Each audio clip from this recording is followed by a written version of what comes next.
let's take a rewind back to 2019.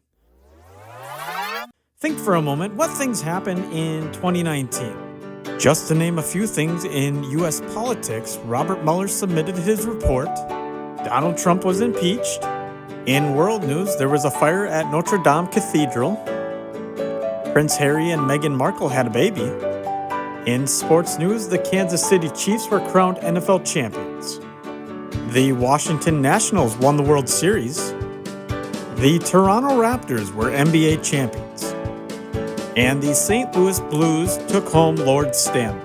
Times were good, but things were about to change with the introduction of the coronavirus.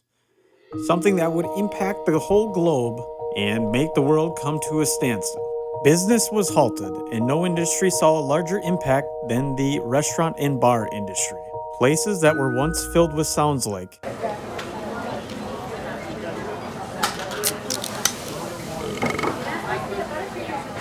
now sounded like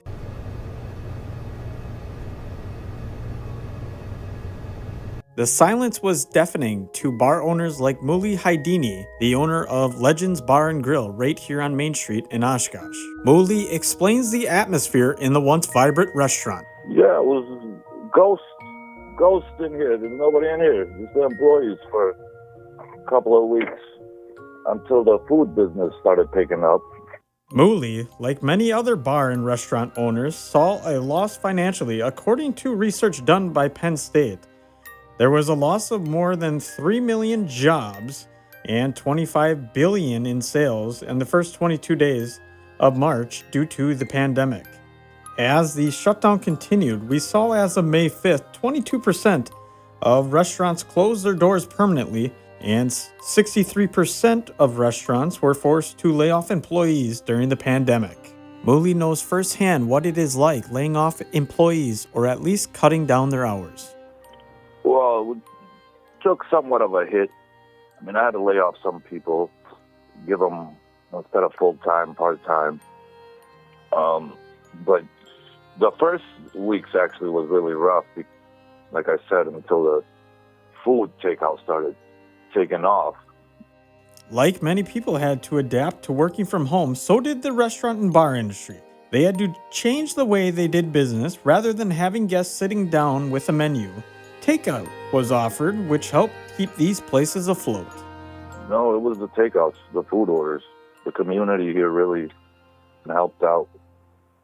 All the local places that were offering takeouts, understand they couldn't do anything about the alcohol, but community really stepped up. Takeout was a huge change for many restaurants and bar businesses. Legends was ahead of the curve as they offered customers takeout prior to the pandemic.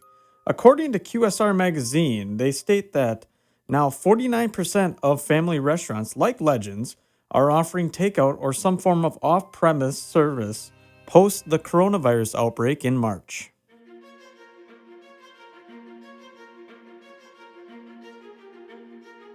For many of those restaurants and bars that did survive through the uncertainty of the beginning months of the pandemic, were finally able to open their doors to patrons again, but there were a lot of questions about the rules here in Wisconsin, as many restaurant and bar owners weren't sure about the rules in place due to Governor Tony Evers' safer-at-home orders. Because everybody, new thing, nobody knew what was going on. Even the cops didn't really know how to enforce stuff. They didn't know all the rules and stuff, so. Although things were still fuzzy, whether or not dining rooms were allowed to be open or not, and restaurants could go back to full service with people in their dining room, it wasn't until the Tavern League of Wisconsin ordered Governor Evers to allow their doors to open on May 13th of 2020, which some bar and restaurants did, and things were about to change.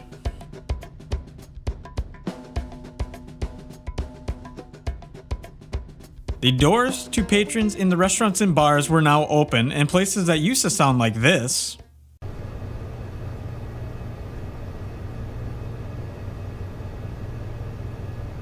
started to sound more like this.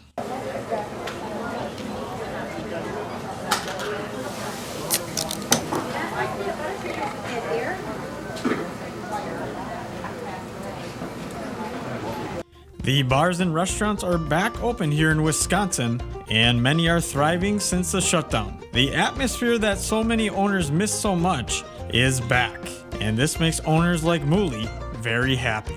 A lot better. You got your regulars back in. You can interact with customers, a lot more fun. What it's about, talking to people, hanging out. The restaurant and bar industry is not back to where it was prior to the shutdown. Restaurants continue to have difficulties boosting staffing levels in September as job growth slowed significantly from the recent months. After seeing average monthly gains of nearly 200,000 jobs during the first 7 months of 2021, restaurant employments leveled off in August and September. As a result, eating and drinking places remain more than 900,000 jobs below pre-pandemic levels. But as we continue to battle the virus and new medical advances continue to happen, I, along with many other restaurant and bar owners, expect things in their industry to return back to normal. For WRST FM, I'm Johnny Samp.